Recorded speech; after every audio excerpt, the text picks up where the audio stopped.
ஓம் காளிகாயே வித்மஹே மசானவாசின்யே தீமஹி தன்னோ கோர பிரச்சோதயாத்.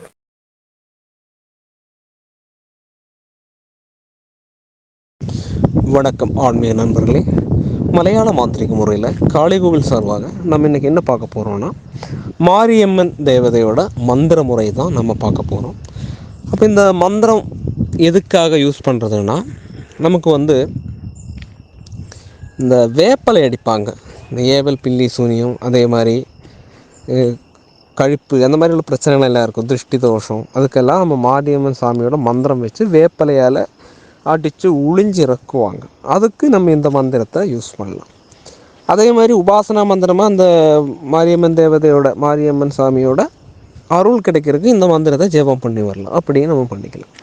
அதெல்லாம் நமக்கு எப்படி இந்த மந்திரத்தை செரிக்க யூஸ் பண்ணுறதுன்னா, இந்த மாரியம்மன் சாமியோட பூஜை பண்ணுவாங்க கோயிலில், மாரியம்மன் கோயிலில் மாரியம்மன் பூஜை பண்ணுற சாமி பூசாரி பூஜை பண்ணுவாங்க.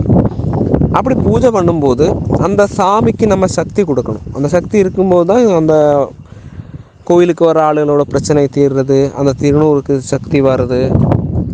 இப்போ இத்தனை 41 நாள் ஒரு காரியம் நடக்கணும்னா அந்த அருள் வாக்கு சொல்கிற பூசாரி, அந்த பூசாரி சொல்கிறத நடக்கிறது, அதுக்கு எல்லாமே அந்த தேவதையோட சக்தி வேணும். அந்த சக்தி கூட்டுறக்கும் இந்த மந்திரத்தை யூஸ் பண்ணலாம். அப்போ அது எப்படிங்கிறது தான் நம்ம பார்க்க போகிறோம். அதுக்கு முன்னாடி நம்ம சேனலை சப்ஸ்கிரைப் பண்ணாதவங்க தயவுசெய்து சப்ஸ்கிரைப் பண்ணுங்கள். உங்களுக்கு பிடிச்சிருந்தால் லைக் பண்ணுங்கள், ஷேர் பண்ணுங்கள். அதே மாதிரி நீங்கள் கேட்குற கேள்வி கமெண்ட்ஸ் பாக்ஸில் நிறைய வருது. அப்போ அந்த கமெண்ட்ஸில் நம்ம அதுக்கான பதில் சொல்லிட்டு தான் இருக்கோம், அதையும் நீங்கள் பாருங்கள். இனி நம்ம கவனிக்க வேண்டிய விஷயம் என்னென்னா, அதாவது சிலவங்களுக்கு இப்போ இந்த மந்திரத்தை யூஸ் பண்ணுறதுக்கு தான் நான் சொல்கிறேன், இந்த ஏவல் பில்லி இல்லைன்னா அந்த காற்று கருப்பு அந்த மாதிரியான பிரச்சனைகள் எல்லாம் வரும். அப்போ இந்த தீய சக்தியெல்லாம் உடம்பில் இருந்தால் சில பூசாரிகள் மந்திர ஜபம் பண்ணி சரடு கொடுப்பாங்க. அப்போது அந்த சரடோட பவருக்கு கொஞ்ச நாளைக்கு இந்த தீய சக்திகள் ஒதுங்கி நிற்கும். சிலவங்க என்ன செய்வாங்கன்னா, அந்த பாதையை சேர்த்து கட்டுவாங்க. அப்போ அதில் கொஞ்சம் விதிகள் எல்லாம் மந்திர கர்மங்கள் பண்ணுறவங்களுக்கு தெரியும், அதை பார்த்து பண்ணுவாங்க. இப்போ இந்த பாதையை சேர்த்து கட்டியாச்சுன்னா, அந்த சரடு கட்டியாச்சுன்னா நல்ல தலைவலி இருக்கும். அதே மாதிரி பொட்டனி கடைச்சல், உடம்பெல்லாம் செரிக்க கட்டி போட்ட மாதிரியே இருக்கும். அப்போ அதையெல்லாம் நம்ம செரிக்க முறையாக தான் நம்ம எடுக்கணும். அது ஒரு சாதகனுடைய பவர். அந்த சாதகன் செய்கிற உபாசனையோட பவரில் தான் அந்த மந்திரங்கள் வேலை செய்கிறது. அப்போ அதுக்கான மந்திர முறைகளும் இருக்குது. அப்போ இந்த மந்திரத்தை நம்ம செரிக்க பூஜை பண்ணுற மாதிரி, அதாவது பூஜை பண்ணுற மாதிரின்னா, ஒரு பூஜை அறை நம்ம சரியாக்கி அந்த பூஜை அறையில் இருந்து மாரியம்மன் சாமியோட ஃபோட்டோ இருந்தால் ஃபோட்டோ வைக்கலாம். இல்லைன்னா நம்ம ஒரு கலசம் வச்சு கூட பூஜை பண்ணலாம். அப்படி இல்லைன்னா குத்து விளக்கு வச்சு அந்த தேவதை சங்கல்பம் பண்ணி இந்த மந்திரத்தை ஜெபம் பண்ணி வரலாம். அப்படி ஒரு 108 உருவு போட்டு ஒரு 41 நாள் ஜெபம் பண்ணால் இந்த மந்திரத்துக்கு சக்தி வந்துடும். சரிங்களா? அப்போ கோவில்லையும் அது மாதிரி மாரியம்மன் சாமியோட சிலைக்கு முன்னாடி இந்த மந்திர ஜெபம் பண்ணிட்டு இந்த பூக்களால் அர்ச்சனை பண்ணுறது, தூப தீபங்கள் எல்லாம் காட்டி பூக்களால் அர்ச்சனை பண்ணுறது, இல்லைன்னா இருந்து அந்த மந்திரத்தை ஜெபம் பண்ணுறது. அப்படி பண்ணும்போது இந்த சக்தி, இந்த மந்திரத்தோட சக்தி அந்த கோயிலில் இல்லைன்னா அந்த விக்கிரகத்தில் சைதன்யத்தில் அது ஏறும், நல்லபடியாகவே ஏறும். அப்போ அந்த தேவதைக்கு சக்தி வரும். அதே மாதிரி இந்த மந்திரம் ஜெபம் பண்ண பிறகு நம்ம இதே மந்திரத்தை நம்ம ஒரு 9 முறை ஜெபிச்சு அந்த விபூதி போடும்போது இந்த தீய சக்திகள் விலகிவிடும்.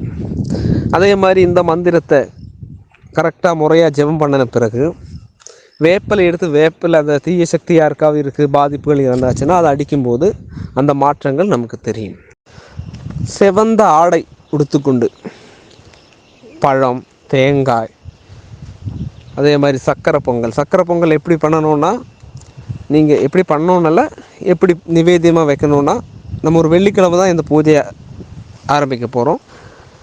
அப்போது இந்த 41 நாளில் எவ்வளோ வெள்ளிக்கிழமை வருதோ அவ்வளோ வெள்ளிக்கிழமையும் இந்த சக்கரை பொங்கல் வச்சு பூஜை பண்ணுறது.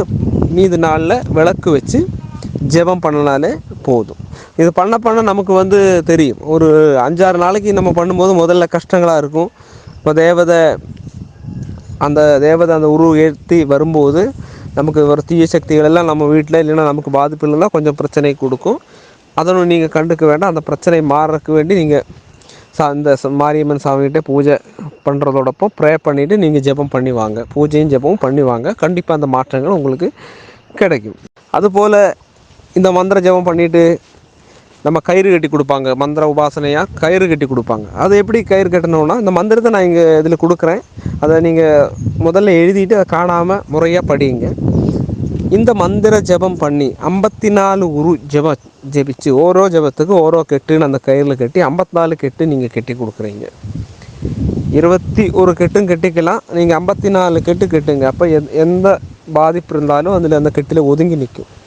அது ஏன் இந்த சரடை கட்டுறதுன்னா, சிலவங்களுக்கு இந்த பெரிய ஏவல் இல்லைன்னா இந்த செய்வனை எல்லாம் இருந்தால் அவங்களுக்கு கோவிலுக்கே போக முடியாத பிரச்சனையை கொடுக்கும். கோவிலுக்கு போகணுன்னு தோணும், ஆனால் அதுக்கு ஏதாவது தடைகள் வரும், வீட்டில் ஏதாவது பிரச்சனைகள் வரும்.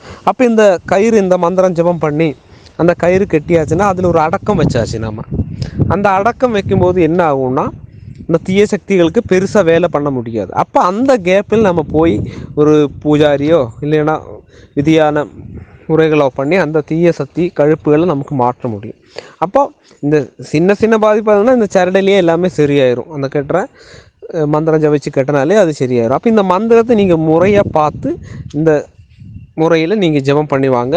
வேப்பிலை அடிக்கிறவங்க அப்படி அடித்து பண்ணுங்க. நீ பூஜாரி மாதிரி இருந்ததுன்னா கோயில் பூசாரி அந்த சிலைக்கு முன்னாடி இருந்து மனசை ஒருநிலைப்படுத்தி இந்த மந்திரத்தை 108 முறை வச்சு 41 நாள் ஜெபம் பண்ணிவாங்க. அந்த தேவதைக்கும் சக்தி வரும், உங்கள் கோயிலுக்கும் ஆள் வரும், உங்கள் கோயிலில் இருக்கக்கூடிய தீய சக்திகளும் விலகிவிடும்.